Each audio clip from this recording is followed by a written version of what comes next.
She was 7 months pregnant, lying on the cold marble floor of a courthouse, watching her water break.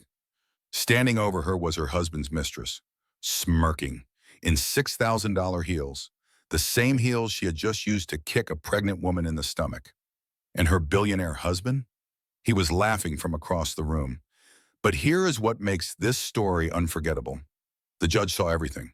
He was watching through the security cameras in his chambers.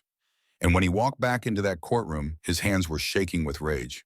Because that pregnant woman on the floor, she was his daughter, a daughter he had watched from a distance for 35 years, a daughter whose existence was his deepest secret, a daughter whose husband had no idea he had just made the most powerful enemy of his life. What happened next cost that billionaire everything: his money, his freedom, his reputation. Even the mistress abandoned him before it was over. But I am getting ahead of myself. Let me start from the beginning. The day Claire Morgan received a text message that would change everything. Stay until the end. Trust me, the revenge is worth it. The satisfying and click of handcuffs echoed through the Connecticut Superior Court. A billionaire stood frozen in disbelief, watching everything he had built crumble in real time. His 7 lawyers were silent. His mistress was screaming his name from across the courtroom. And his pregnant wife, the woman he had called worthless, the woman he had tried to destroy, was watching from a hospital bed with tears of victory streaming down her face. But let me take you back to the moment that started it all. The moment a mistress kicked a pregnant woman in open court. She did not know the security cameras were rolling. She did not know the judge was watching from his chambers.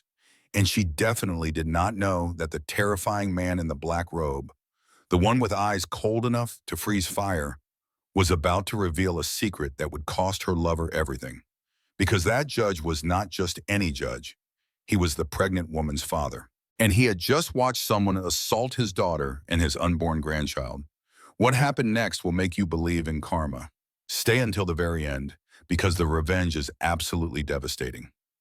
This is not a divorce story. This is an execution. The text message arrived at 3:47 on a Tuesday afternoon, and it shattered Claire Morgan's entire world in exactly 11 words. She was standing in the marble foyer of her Connecticut mansion, 7 months pregnant, reviewing a Thanksgiving grocery list. The baby had been restless all morning, kicking against Claire's ribs like she was trying to send a warning. Maybe she was. Claire's phone buzzed in her cardigan pocket. She pulled it out expecting a message from the caterer. Instead, she found herself staring at words that made her blood turn to ice. Your husband is at the Rosewood Hotel right now, room 1408. You should see what he is thankful for. Claire read the message 3 times. Her hand trembled so violently that the grocery list slipped from her fingers and drifted to the Italian marble floor. She told herself there had to be an explanation. Marcus Sterling was many things. He was demanding, controlling, often cruel in ways that left no visible bruises. But he was her husband, the father of her unborn child. He would not do this to her. Would he? Claire looked around the foyer of the house she had lived in for 4 years. 20,000 square feet of luxury that had transformed from a dream into an elegant prison. Crystal chandeliers that cost more than most people's annual salary. Persian rugs that Marcus reminded her weekly were worth more than her life. Security cameras in every corner that he claimed were for protection. She knew better now. They were for surveillance. Claire placed her hand on her swollen belly and whispered to her unborn daughter, "Your daddy thinks mommy does not notice things." But mommy was a forensic accountant, sweetheart. I notice everything. I just hoped I was wrong. 3 years ago, when the controlling behavior had started to escalate, Claire had begun keeping copies of things. Not because she planned to use them. She told herself it was professional habit. Every good accountant knew the importance of backup documentation. Screenshots forwarded to a secret email account. Voice memos recorded during arguments. Financial irregularities she noticed but never mentioned. Photographed and filed away. She had noticed the late nights stretching into early mornings. The business trips that multiplied like lies. The way Marcus looked at his phone with a smile he never directed at her anymore. The perfume on his collar that was not hers. She had noticed. She had documented. She had prayed she was being paranoid. Now she stared at the text message and felt that prayer crumble to ash. Claire picked up her grocery list. She walked to the kitchen and set it on the counter. The cook looked up with a questioning expression, but Claire said nothing. She grabbed her car keys from the hook by the door. Her hands were steady now. Something had shifted inside her. The fear was still there, coiled in her chest like a snake waiting to strike. But beneath it was something harder, something that felt like war. The drive took 43 minutes through afternoon traffic. Claire spent every minute telling herself there would be an explanation, a business meeting, a misunderstanding, some cruel prank. But deep down in the part of her brain that had spent a decade analyzing financial records and spotting patterns of fraud, she already knew the truth. The Rosewood Hotel catered to people who valued discretion above everything. The lobby was dark wood and hushed voices. The staff trained to see nothing and remember less.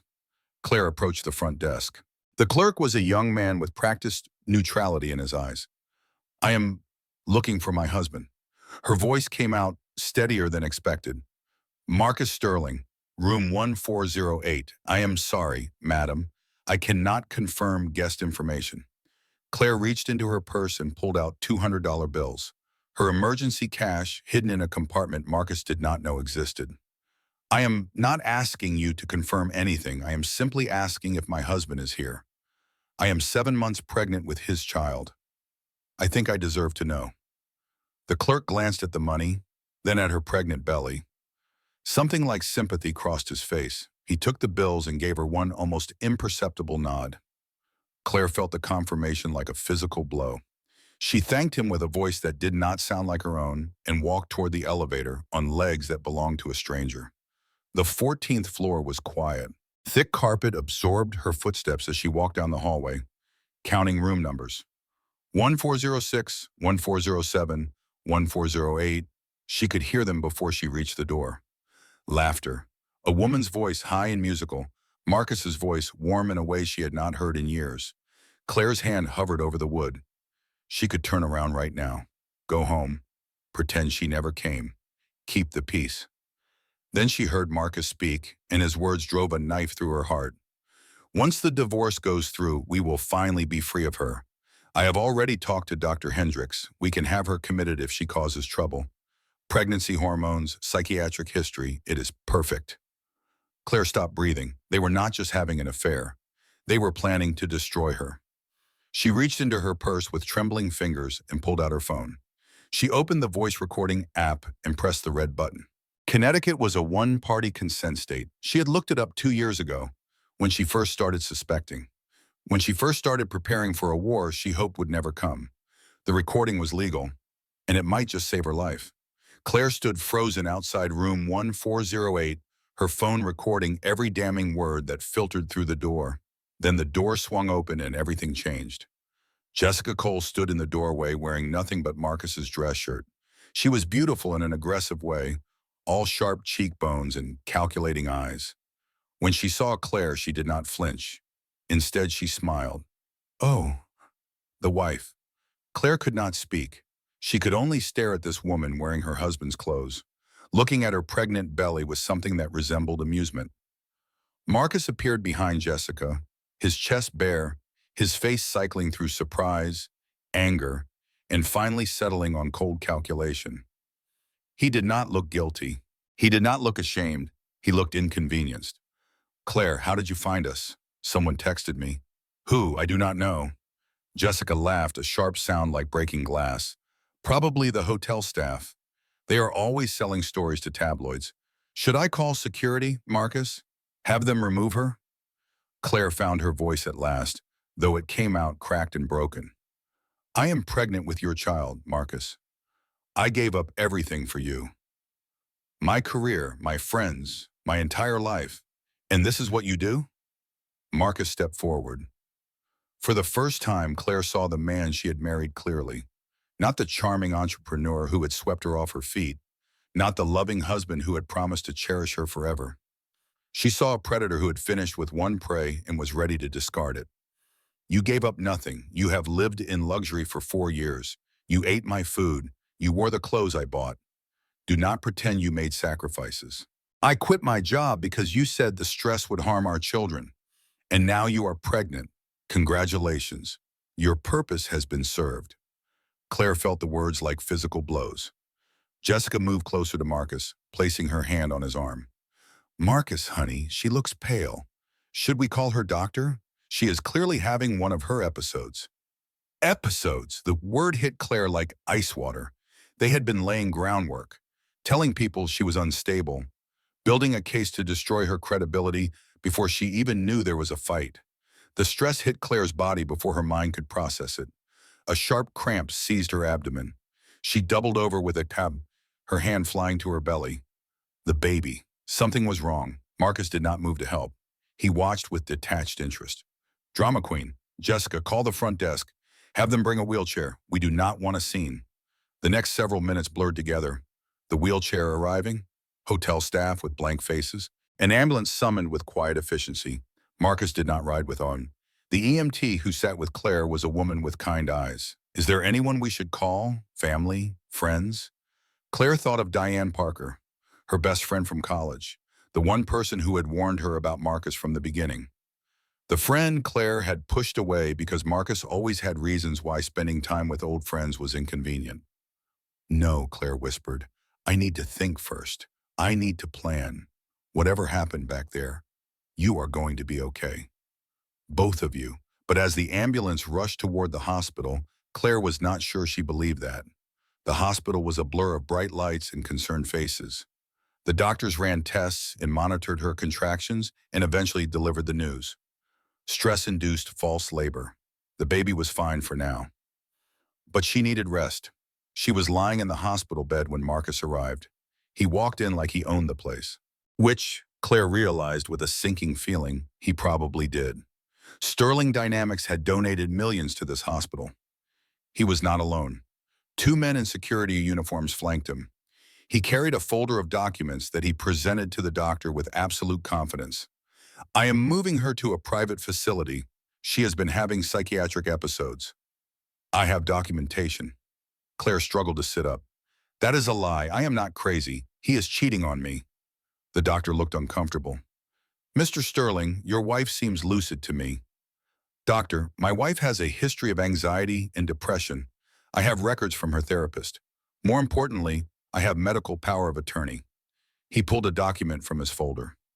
Claire recognized it immediately. She had signed it 2 years ago during an emergency appendectomy, groggy from anesthesia, trusting Marcus completely. I'm sorry, Mrs. Sterling, the doctor said quietly. Unless you can present counter-documentation, I have to honor these legal papers. Before Claire could argue, Jessica Cole walked into the room. The mistress carried a Gucci bag and wore an expression of false concern. We packed you some things from the house, just the essentials. Oh, and I had the staff box up those ugly throw pillows you liked. You can take them with you. Claire stared at this woman stealing her life with casual cruelty. Something hardened inside her, something that felt like survival.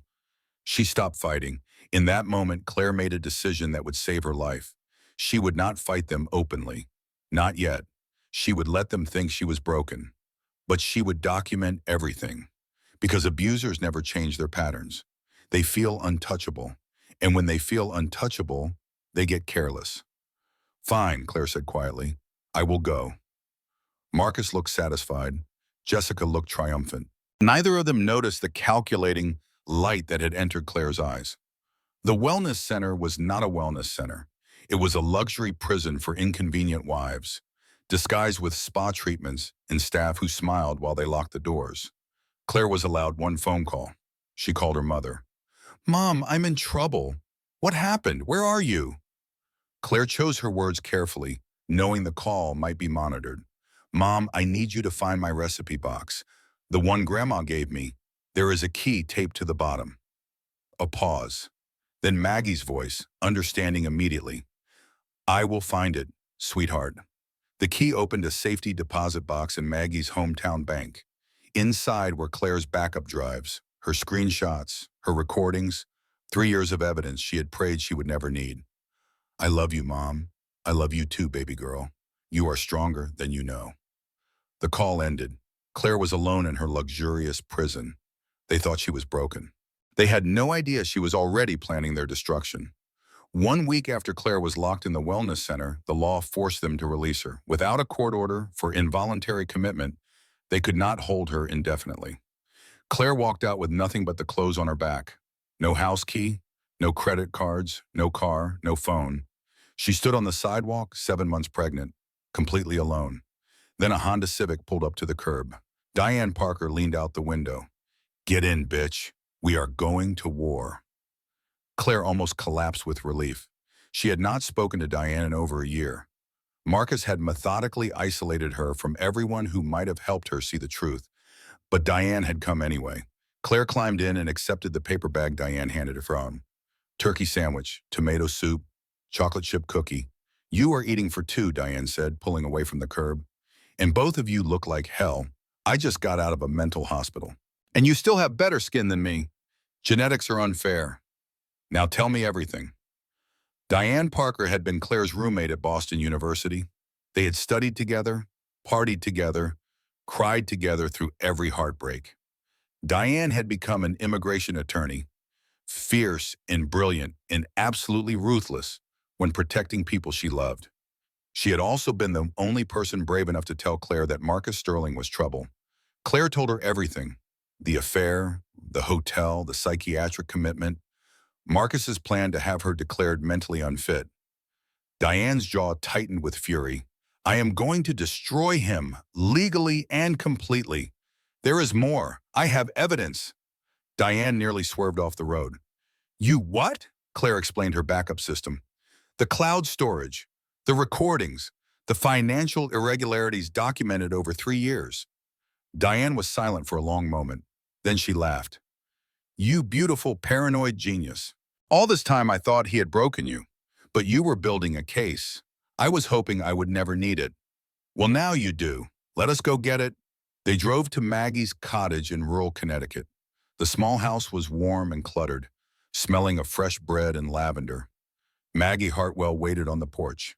67 years old, retired nurse, widowed 8 years.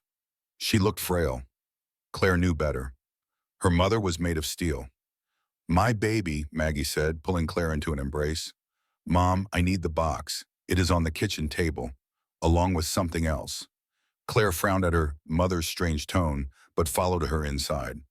The kitchen was small but homey. Claire's recipe box sat on the wooden table. But there was something else too. A letter in her mother's handwriting, an old newspaper clipping showing a young man in judicial robes. And someone else was in the kitchen. A tall man with dark hair and kind eyes stood by the window. Daniel Reeves. "Daniel," Claire said, "what are you doing here? Your mother called my firm. Said you needed forensic accounting help." Daniel had been Claire's colleague before she quit to support Marcus. They had worked major fraud investigations together. He was brilliant, thorough, and Claire had always suspected he had feelings for her. "I pulled preliminary records," Daniel said, spreading papers across the table. "Sterling Dynamics finances do not add up. Shell companies, offshore accounts, transfers that look like money laundering. I noticed discrepancies 2 years ago," Claire said quietly. "I have copies." The room went silent. "You have what?" Diane stared. Claire retrieved her backup drives from the recipe box, screenshots, recordings, photographs of documents Marcus thought he had destroyed. "When I worked forensic accounting, we had a saying: hope for the best, document for the worst." Daniel whistled low. "This is incredible. This is enough to bury him." "There is more," Maggie said, suddenly. Everyone turned. Claire's mother was holding the newspaper clipping with trembling hands. "There is something I should have told you years ago about your father." Claire frowned. "Dad died 8 years ago. Your other father." The words hung in the air. Claire sank into a chair. "What are you talking about?" Maggie sat across from her daughter, eyes filled with tears. 35 years ago, I had an affair with a young lawyer named Arthur Price. It was brief and wrong, and it resulted in you." Claire felt the world tilt. "I do not understand. Your father, the man who raised you, he knew. He found out when I was 3 months pregnant. But he chose to stay. He chose to love you as his own. He made me promise never to tell. Why are you telling me now? Because Arthur is a federal judge now, one of the most powerful in the Northeast. And when I called him last week, He pulled strings to get assigned to your divorce case. Claire stopped breathing. My biological father is a judge, and he is going to preside over my divorce. He has watched you from a distance your whole life. He was proud when you became an accountant, devastated when you married Marcus. He ran a background check on Sterling years ago, knew the man was trouble, but he felt he had no right to interfere. Claire stood abruptly. I did not ask for his help. I know. Maggie reached for her hand.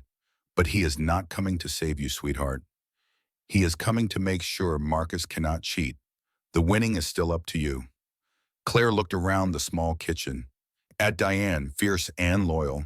At Daniel, brilliant and steady. At her mother, fragile but determined.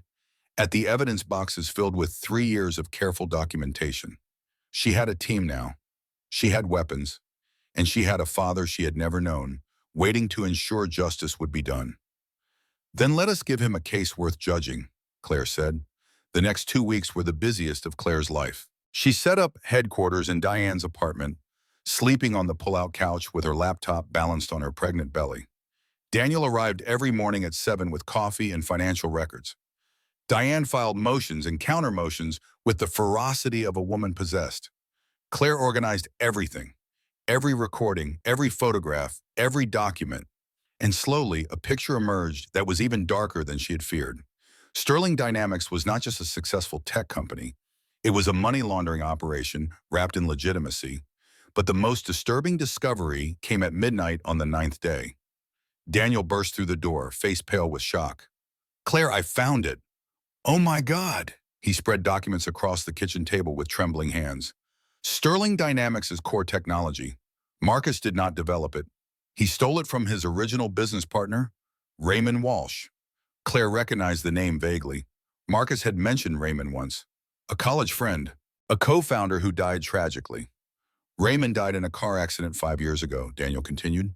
2 weeks before they were supposed to sign the partners agreement, giving him 50%. Claire felt ice water in her veins. Are you saying what I think you are saying? The accident investigation closed too quickly. The insurance payout went to Raymond's widow. But Marcus somehow got sole control of all intellectual property. And the detective who closed the case? He retired 6 months later and now owns a beachfront condo in the Cayman Islands. Claire sank into a chair. He might have killed someone. Diane spoke from the doorway. If you bring this up in divorce proceedings, Marcus's lawyers will destroy you.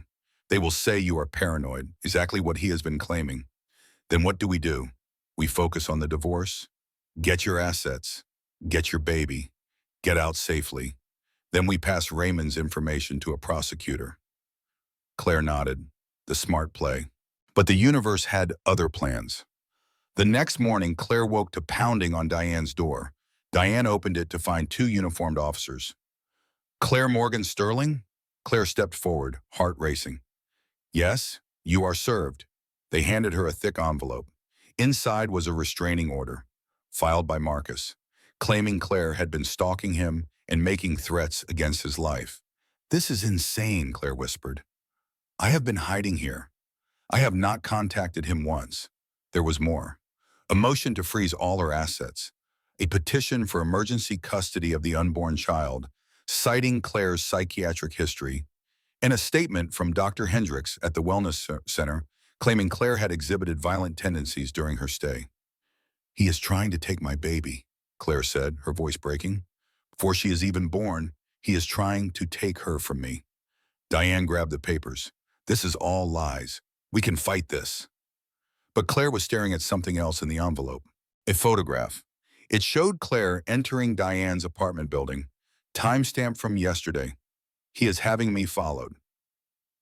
The phone rang, unknown number. Claire answered with shaking hands. Hello, Claire. Marcus's voice was ice and venom. Did you really think you could hide from me? Did you really think you could fight me? I am not afraid of you anymore. You should be. I own this city. I own the judges. I own the police. By the time I am done, you will be in a padded room and my daughter will call Jessica mommy. She is my daughter, not for long. Drop the divorce. Sign the papers I am sending. Walk away with nothing, or I will destroy you so completely that no one will ever believe a word you say again. Claire's hand tightened on the phone, and in that moment, something inside her shifted. The fear that had lived in her chest for 4 years suddenly transformed into something else entirely. Rage. Listen to me very carefully, Marcus. I was afraid of you for 4 years. I let you control me. I let you isolate me. I let you make me believe I was worthless. But I was never weak. I was waiting, and now I have evidence that will put you in prison for the rest of your life. Silence on the other end. You are bluffing. Am I? I know about Raymond Walsh. I know what really happened to him. And I know about the detective you paid off with money from your Cayman Islands account. More silence. When Marcus spoke again, his voice had changed. There was fear in it now. What do you want? I want you to burn. Claire hung up. Diane and Daniel stared at her in shock. Did you just threaten a billionaire with evidence of murder? Diane asked. No, Claire said, her voice steady. I just declared war. 3 days later, she received a message from Raymond Walsh's widow. I saw the news about your divorce. I have been waiting for someone to finally take Marcus down. They met at a diner outside Hartford. Grace Walsh was in her 50s, thin from illness, but her eyes were fierce. You think he killed Raymond? I know he did. Grace's hands wrapped around her coffee cup. I could never prove it, but I kept everything. Raymond's notes, his emails, the original documents proving the technology was his invention. She slid a USB drive across the table. I am dying. Cancer, 6 months left. I do not care about money anymore. I care about the truth. Claire picked up the drive. It felt heavier than it should. I will make sure the right people see this. That is all I ask. Let my husband's name be cleared. The night before the trial, Claire stood at the window of her mother's cottage, watching stars emerge. Daniel appeared beside her as with 2 cups of decaf coffee. Ready for tomorrow? I keep thinking about the woman I was 4 years ago. So in love, so blind. You were not blind. Daniel's voice was gentle. You were hopeful. There is a difference, their hands brushed. Something unspoken passed between them. If I win tomorrow, Claire said, I am buying a house with a really big bathtub. Just a bathtub? And maybe a small island. For isolation purposes. Daniel laughed. It was a good sound. Claire, there is something I need to tell you. I have wanted to say it for years. She turned to look at him. When you married Marcus, it broke my heart. Not because I was jealous, because I knew I could see what he was even then. I tried to warn you once, but you were so happy, so in love. I did not want to be the one to shatter that. Why are you telling me now?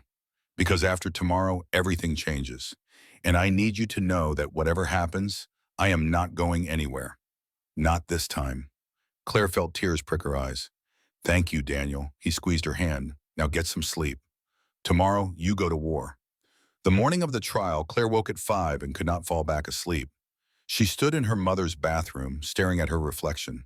7 months pregnant, dark circles under her eyes, hands that shook slightly. But her eyes were clear, determined, ready. Diane had picked out a simple navy maternity dress, professional without trying too hard. They could not afford expensive lawyers, so Diane would represent her. The courthouse was a media circus. News vans blocked the street, photographers swarmed the steps. Marcus arrived first, stepping out of a limousine with Jessica on his arm. She wore a white dress that looked like a wedding gown and an enormous engagement ring. Marcus waved at cameras with practiced charm. 7 lawyers flanked him. Then Claire arrived in Diane's Honda Civic. No cameras flashed at first. She was just a pregnant woman in a modest dress, but something about her bearing made the crowd go quiet. Claire Morgan walked like a woman who knew something they did not. The courtroom was packed. Reporters filled the gallery. Marcus's associates whispered and smirked. Then the bailiff called for order. All rise. The Honorable Judge Arthur Price presiding. Claire saw her biological father for the first time. Tall, silver-haired, commanding presence that filled the room. He walked to the bench with the confidence of a man who had delivered justice for 40 years. And when he sat down, Claire noticed something that made her heart skip. His eyes. They were the same distinctive shade of gray-blue as her own. Marcus's lead attorney approached immediately. Her name was Victoria Cross, and she had a reputation for destroying witnesses. Your Honor, we were not notified of a judge change. We expected Judge Miller. Judge Miller had a conflict. I have been assigned. Arthur's voice was ice. Is there an objection? Victoria hesitated. Something about the judge unsettled her. No, Your Honor. Good. Let us begin. The opening statement set the tone. Victoria painted Claire as mentally unstable, paranoid, prone to episodes. She emphasized the psychiatric hospitalization, implied Claire's abuse claims were fabricated for financial gain. My client is a generous man who tried to help his troubled wife. Now she demands half his life's work. This is not about justice. This is about greed. Claire felt every word like a knife. Then Diane stood. Your Honor, my client did not come here for half. She came for what is rightfully hers. Diane walked to the center of the courtroom with confidence that belied her smaller practice. Claire Morgan was a forensic accountant at one of the largest firms in the country. She earned $180,000 a year before she retired to support her husband's career. She did not stop working. She worked for Sterling Dynamics for 4 years without compensation. She designed their financial systems. She caught errors that would have triggered IRS audits. And when she asked for recognition, her husband locked her in a psychiatric facility. The courtroom murmured, We will prove that Claire Sterling was not a liability. She was an asset, one he exploited and discarded when she became inconvenient. Diane sat down. Claire squeezed her hand. The war had begun. The first day was brutal. Victoria called Marcus to the stand. He presented himself as a loving husband struggling with his wife's mental health. He spoke with practiced sincerity about his concern for Claire. Claire listened to her husband lie under oath. Then Victoria called Claire for cross-examination. Mrs. Sterling, is it true you secretly recorded your husband for several years? Yes. And you created hidden email accounts to store information? Yes. And you maintained secret bank accounts? Yes. Victoria smiled triumphantly. So you admit to covert surveillance, financial deception, and systematic betrayal. Does that not sound like paranoid behavior? Claire took a deep breath. Or it sounds like someone married to a controlling, abusive man who documented evidence to protect herself. The courtroom went silent. Objection, Victoria said. Non-responsive. Overruled, Judge Price said. The witness may elaborate. Claire looked directly at Victoria. I documented because I was afraid. I created secret accounts because he controlled every aspect of my financial life. I recorded conversations because I knew without proof no one would believe me. And based on his plan to have me committed, I was right. Victoria's jaw tightened.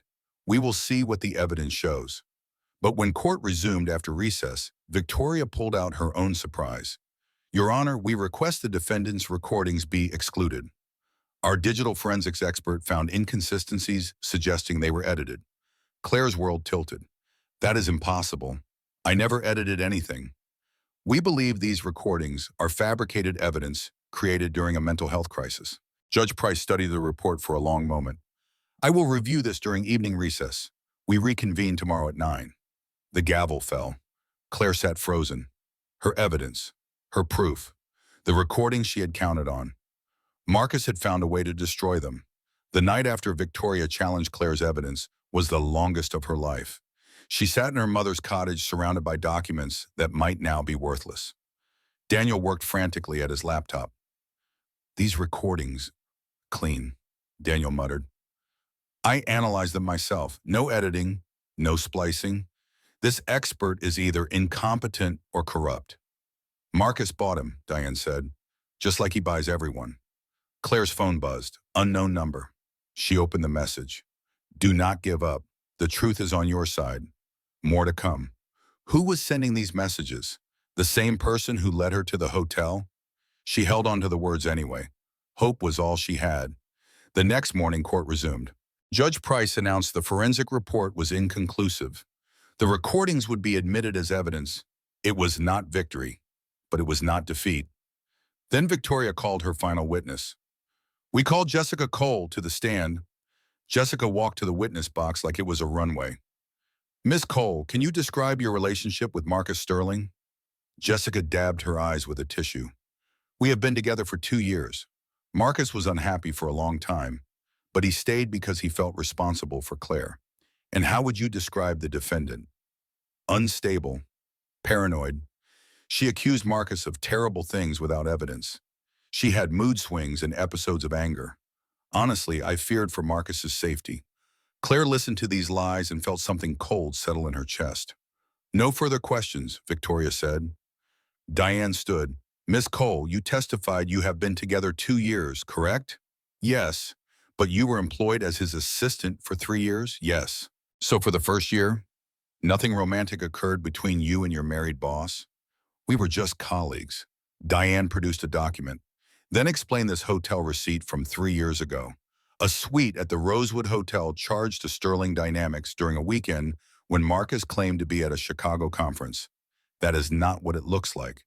And this credit card statement, a $12,000 tennis bracelet from Tiffany's, purchased on the company account the following Monday. Jessica's composure cracked. Were you having an affair with Marcus Sterling while he was married? Jessica glanced desperately at Marcus. He looked away. I refuse to answer on grounds it might incriminate me. The courtroom erupted. It was a small victory. Claire could feel the tide turning. The recess came at noon. Claire walked toward the bathroom, exhausted and desperate for peace. Jessica intercepted her in the hallway. You think you won something? Her voice was venomous. You proved we were together longer. Big deal. Marcus will still take everything. Then why do you look worried? Jessica stepped closer. You know what I love about that baby bump? It makes you look so vulnerable. But do not worry, I will raise the baby right. Better than you ever could. Claire's blood turned to ice. Do not talk about my baby. Our baby now. Claire tried to step around her. Jessica blocked the way. You already lost. The judge does not matter. Marcus owns this town. Take whatever scraps he offers and disappear. Get out of my way. Make me. What happened next occurred so fast Claire barely registered it. Jessica's stiletto heel came down on Claire's foot. Not an accident, a deliberate stamp. Claire cried out. Her leg buckled. She stumbled backward, her back hitting the marble column. The impact sent a shockwave through her body. And then she felt it. Warmth spreading down her legs. Wetness that should not be there. Her water had just broken. At 7 months. Oh no, Claire whispered, sliding to the floor. No, no, no, it is too early. Jessica looked down with cold satisfaction. Oops, how clumsy. But she did not know that Judge Arthur Price was watching everything through the courthouse security cameras, and she had just made the worst mistake of her life. Claire remembered the next minutes in fragments. Pain, screaming, strangers rushing to help, Diane shouting for an ambulance, the cold floor beneath her as she clutched her belly, praying, please, not my baby. Please, the ambulance arrived in minutes. They loaded Claire onto a stretcher while Jessica watched from the doorway. Then the bailiff appeared and put his hand on Jessica's arm. Miss Cole, you need to come with me, judge's orders. Jessica's face went pale. I did not do anything. She fell, but the bailiff was already leading her back inside. The ambulance doors closed. Sirens screamed. Paramedics spoke in urgent terminology. Claire did not understand. Premature labor, 7 months. Baby in distress. The hospital was bright lights and running footsteps. They wheeled her into a delivery room and connected her to machines. A doctor appeared, a woman with calm eyes. Mrs. Sterling, your baby is trying to come, but we can stop the labor if we act quickly. I need you to stay calm and breathe. Is she going to be okay? We will do everything we can. Breathe with me. Claire breathed. She held her belly and prayed and waited. For 2 hours she waited. Then miraculously, the contractions stopped. The machines beeped less urgently. The doctor smiled. We stabilized the labor. Your daughter is staying put for now, but you are on strict bed rest. No more court, no more stress. What about the trial? Someone else will handle it. Your only job now is keeping that baby safe. Claire nodded. Relief overwhelmed her. She started to cry. The trial continued without her. Diane texted updates every hour. 3 in the afternoon, judge called emergency session, reviewed security footage. Jessica arrested for assault, 4 o'clock. Marcus's lawyer demanding mistrial. Judge denied, 5:15. The text that changed everything. Judge revealed his identity. He is your biological father. Courtroom in chaos. Call me. Claire stared at her phone as Arthur Price had finally played his card. The truth was out. The trial concluded the next day. Claire watched news coverage of footage from her hospital bed, her mother holding one hand and Daniel holding the other. Judge Price delivered the verdict with a face carved from granite. The prenuptial agreement is void due to abuse clause violations.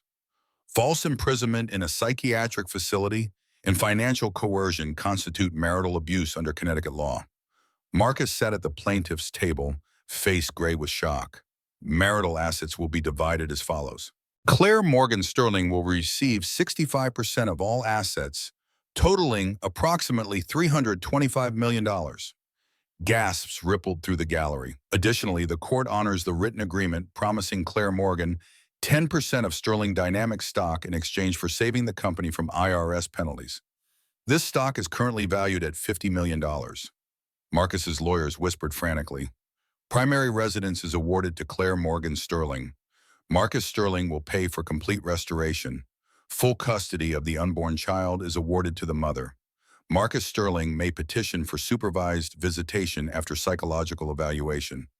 Punitive damages in the amount of $10 million are awarded for emotional distress. Judge Price set down his papers. Total judgment for Claire Morgan Sterling, $385 million. The courtroom erupted, and then the doors opened. FBI agents walked in. Marcus Sterling, you are under arrest for securities fraud, money laundering, and conspiracy in connection with the death of Raymond Walsh. Marcus lunged to his feet. This is not relevant to the divorce. Judge Price smiled coldly. No, but this court received evidence regarding your business partner's suspicious death. I forwarded it to the appropriate authorities. As they handcuffed Marcus, he passed Jessica, being marched in the opposite direction. Marcus, she screamed, tell them I am innocent. Marcus did not even look at her. The cameras showed everything. The arrests, the case, Marcus being shoved into a federal vehicle. A reporter asked Judge Price the question everyone wanted answered. Your Honor, why did you not recuse yourself? Arthur's face was calm, but his eyes blazed. I did not recuse myself because I wanted to ensure a corrupt man could not buy his way to victory. Every piece of evidence was independently verifiable. Marcus Sterling was not tried by my relationship to the victim. He was tried by his own paper trail. Claire watched from her hospital bed, tears streaming. She had won. Daniel squeezed her hand. How do you feel? Claire thought about the past 4 years, the isolation, the fear, the slow erosion of her sense of self. Then she looked at Marcus being driven away in handcuffs. I feel free, she whispered. For the first time in years, I feel completely free. The days following the trial were a whirlwind. News coverage exploded across every network. The story had everything. A billionaire destroyed by arrogance, a pregnant wife fighting for survival, a secret father delivering justice, a mistress in handcuffs screaming about designer clothing. Jessica Cole's arrest became an instant meme. Someone captured the moment the bailiff led her away. This dress is Valentino. You cannot arrest someone in Valentino. Within hours, the clip was remixed and shared millions of times. Jessica Cole became a symbol of entitled delusion. Her sentencing happened 3 weeks later. 18 months in federal prison. The judge added an extra month for contempt of court. Marcus Sterling's situation was far worse. The FBI had been investigating his finances for 6 months. Daniel's discovery about Raymond Walsh accelerated everything. Grace Walsh's USB drive contained emails Marcus thought he had deleted. Communications with the detective who closed the investigation. Payments to offshore accounts. Not enough for murder conviction, but enough for conspiracy. Up to 20 years. Claire followed the news from her hospital bed on strict bed rest as her due date approached. Her mother visited daily with homemade soup. Diane came in evenings with updates on asset transfers. Daniel came every afternoon. He would sit by her bed and read novels she had loved in college, or they would talk about nothing important. Movies, places to visit, dreams they were slowly rediscovering. One afternoon, Claire asked a question that had been bothering her. Daniel, why did you come when my mother called? We had not spoken in years. Daniel was quiet for a long moment. Because I never stopped caring about you, and because I knew something was wrong. You started changing after you married him, becoming smaller, quieter, less yourself. You could have reached out. I tried once, 2 years ago, called your old number. Someone else answered. I looked you up online and saw pictures at galas and charity events, always smiling, always on Marcus's arm. I told myself you were happy. Claire felt tears prick her eyes. I was miserable every day. I know that now, and I am so sorry I did not try harder. Claire reached out and took his hand. You found me when it mattered. That is enough. They sat in comfortable silence, watching sunlight fade into evening. 3 weeks later, Claire went into labor. Real labor this time. Contractions building in intensity until she could barely breathe between them. Maggie was there. Diane was there. Daniel was there, pacing the hallway. After 16 hours of the hardest work Claire had ever done, Eleanor Margaret Sterling entered the world. She was small, born 3 weeks early, but her lungs were strong. She announced her arrival with a cry that echoed through the maternity ward. Claire held her daughter for the first time and felt something shift inside her. All the pain, all the fear, all the trauma, it fell away. This was what mattered. This tiny, perfect person who would never know the man who fathered her, who would grow up surrounded by people who actually loved her. Hello, little one, Claire whispered. I have been waiting so long to meet you. The door opened gently. Mrs. Sterling, there is someone here to see you. He says he is your father. Claire looked up. Arthur Price stepped into the room holding a small stuffed elephant. May I? Claire nodded. Arthur approached slowly. He looked at Eleanor, at this grandchild he never expected to meet, and his stern face crumpled.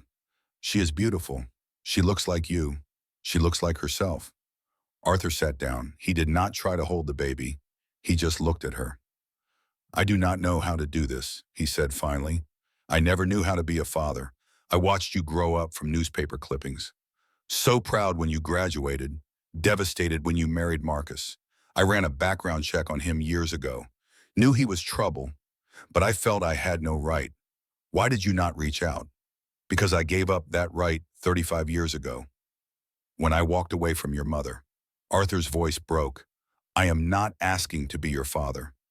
Your father was the man who raised you, who loved you, who read you bedtime stories. But I would like to know my granddaughter, if you will allow it. Claire looked at Eleanor, sleeping peacefully. I am not ready to call you Dad. Maybe I never will be. But I think Eleanor could use a grandfather who knows how to punch bullies. Arthur laughed through tears. I know a few judges who would help with that.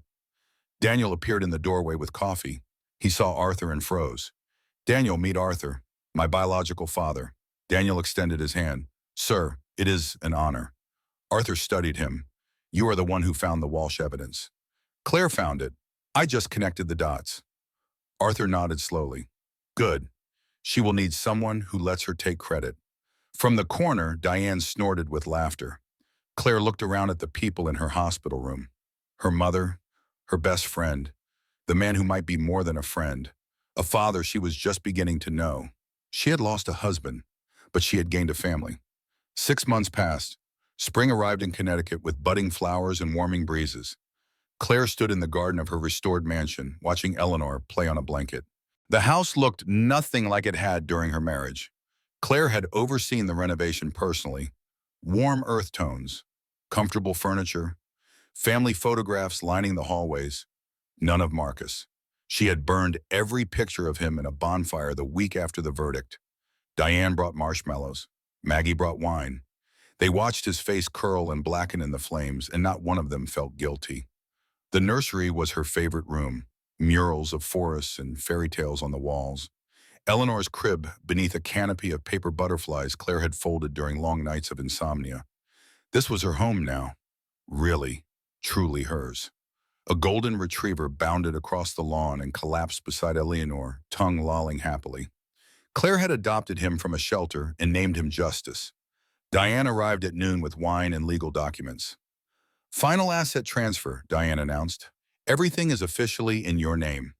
$385 million. How does it feel to be richer than your ex-husband? Claire laughed. Poetic. Speaking of poetry, Diane grinned. Guess who got denied bail for the 3rd time? Marcus. Apparently the judge called him a flight risk. Something about hidden assets in the Cayman Islands. Diane's smile was sharp. Funny how that works. And Jessica? Oh, you are going to love this. Diane pulled out her phone. Someone leaked photos from the federal prison. Our favorite Valentino girl is wearing orange jumpsuits and scrubbing toilets. Her Instagram followers dropped from 2 million to 50,000. Mostly hate followers now. Claire looked at the photo. Jessica Cole, former mistress, former VP of marketing, current inmate number 47321. Hair unwashed, nails broken, eyes hollow. She looked exactly as miserable as she deserved. I almost feel sorry for her, Claire said. Do you? No, not even a little. They clinked glasses. Daniel arrived an hour later with takeout. He had become a regular presence, appearing several times a week. They had not defined their relationship. Claire was still healing, still learning who she was outside that marriage. But Daniel was patient. He did not push. He simply showed up. Eleanor loves you, Claire said one evening, watching Daniel make funny faces at the baby. The feeling is mutual. He looked up. She has your eyes. She has her own eyes. Daniel smiled. Fair enough. He hesitated, then spoke again. Claire, I need to tell you something. I have been offered a job in California. Senior partner at a forensic accounting firm. It is a huge opportunity. Claire's heart dropped. When do you leave? I already turned it down. What? Why couldn't I? Because California does not have you, Daniel met her eyes. And no job is worth losing the chance to be part of your life. If you will have me. Claire felt tears prick her eyes. She reached out and took his hand. Stay, she whispered. Please stay. Wild horses could not drag me away. Maggie visited every Sunday for dinner. Traditional family recipes, stories about Claire's childhood that made everyone laugh. Arthur came too, awkward at first, but gradually relaxing into his role as unexpected grandfather. One Sunday, he brought a gift, a college fund. I set it up the day she was born. She will never worry about tuition. Claire opened the envelope and saw a number that made her head spin. Arthur, this is too much. It is exactly enough. Arthur's voice cracked. I was not there for you growing up. I missed your first steps, your graduation, your wedding. I cannot change that. But I can be here for her, for every moment, if you will let me. Claire hugged him, surprising them both. Thank you, she whispered. Dad. It was the first time she had called him that. When they separated, Arthur was crying openly. He did not even try to hide it. From the kitchen doorway, Maggie watched with tears streaming down her own face. Grace Walsh died in April. Claire attended the funeral, standing at the back of a small cemetery. After the service, a lawyer approached. Mrs. Sterling, I am handling Mrs. Walsh's estate. She left something for you, a letter. Dear Claire, by the time you receive this, I will be gone. Watching you fight gave me more peace than anything in my final months. Raymond would have loved you. He believed in fighting for what was right, even when odds seemed impossible. Thank you for giving his memory justice. Live well, love deeply. Never let anyone make you feel small again. Your friend, Grace. Claire folded the letter carefully. She would keep it forever. Summer brought warmth and long evenings and the joy of watching Eleanor discover the world. First tooth, first word, predictably, Mama. First steps, tottering across the living room into Claire's waiting arms. Each milestone felt like victory, proof that Claire had survived, that she had built something good from wreckage. One July evening, Claire received a text from an unknown number, the same sender who led her to the hotel, who encouraged her during the trial. Congratulations on everything. You deserve to win. A friend. Claire typed a response. Thank you for everything. Who are you? I need to know. The reply came after a long pause. Someone who watched Marcus destroy my sister 10 years ago. She did not have evidence. She did not have friends. She lost everything, including her life. I swore that the next woman he targeted would not face him alone. You were never alone, Claire. Not for one moment. Claire stared at the message, tears streaming. She typed back. What was your sister's name? Rebecca. Rebecca Turner. She deserved justice too. Claire wiped her eyes. I will remember her. I promise. No further messages. Claire looked out the window at her garden, where Eleanor was being entertained by Daniel and Justice the dog. She finally knew who had been watching over her. A stranger bound by grief. A sister seeking justice for someone who could no longer fight. Claire whispered the name into the evening air. Rebecca Turner. She would not be forgotten. 1 year after the trial, Claire stood before a mirror in her bedroom. She looked different than during her marriage. Not physically exactly. Still the same brown-haired woman with kind eyes and stubborn chin. But something in her bearing had changed. She stood taller, shoulders back, gaze direct rather than downcast. She looked like someone who knew her own worth. Today was the anniversary of the verdict. Diane had suggested celebrating with a dinner party. But first there was news. Claire's phone rang at noon. Diane's number. Turn on the news. Now. Claire grabbed the remote with shaking hands. Marcus Sterling's face filled the screen. Older now, grayer, the arrogance replaced by something hollow. The anchor spoke. Breaking news. Billionaire Marcus Sterling has been found guilty on all counts. Securities fraud, money laundering, conspiracy in connection with the death of business partner Raymond Walsh. Sentencing is expected next month, with prosecutors seeking the maximum penalty of 25 years in federal prison. Claire watched her ex-husband being led from the courtroom in handcuffs. He looked directly at the camera. For one moment, their eyes seemed to meet. Then he was gone, swallowed by the justice system he thought he owned. She did not feel joy exactly. She felt something quieter. Closure. It is over, she whispered. It is finally over. The house filled with flowers and cooking smells. Caterers prepared dishes Claire had selected herself. Flavors she loved rather than choices designed to impress business contacts. Eleanor toddled through the living room in a pink dress, followed by Justice. At 14 months, she was walking with increasing confidence. Mama, Eleanor announced, presenting Claire with a dandelion. Claire accepted the flower solemnly. Thank you, sweetheart. It is beautiful. Guests began arriving at 6. Diane came first in a red dress with champagne. 25 years, Diane said, raising her glass. He will be 70 when he gets out, if he survives that long. To karma, Claire replied, to karma, and to the most satisfying guilty verdict I have ever witnessed. Arthur arrived with his wife, Patricia, a gentle woman Claire was slowly getting to know. I heard the news, Arthur said, hugging Claire tightly. How do you feel? Free, Claire answered, completely free. Daniel came last, carrying a small velvet box that made Claire's heart stop. Before you panic, he said quickly, it is not a ring, not yet. I know you need more time. He opened the box. Inside was a delicate gold necklace with a single charm, a dandelion, its seeds scattering in an invisible wind. For new beginnings, Daniel said softly, and for the woman who taught me that hope is never wasted. Claire's eyes filled with tears. It is perfect. Daniel fastened it around her neck. His fingers brushed her skin, and she did not flinch.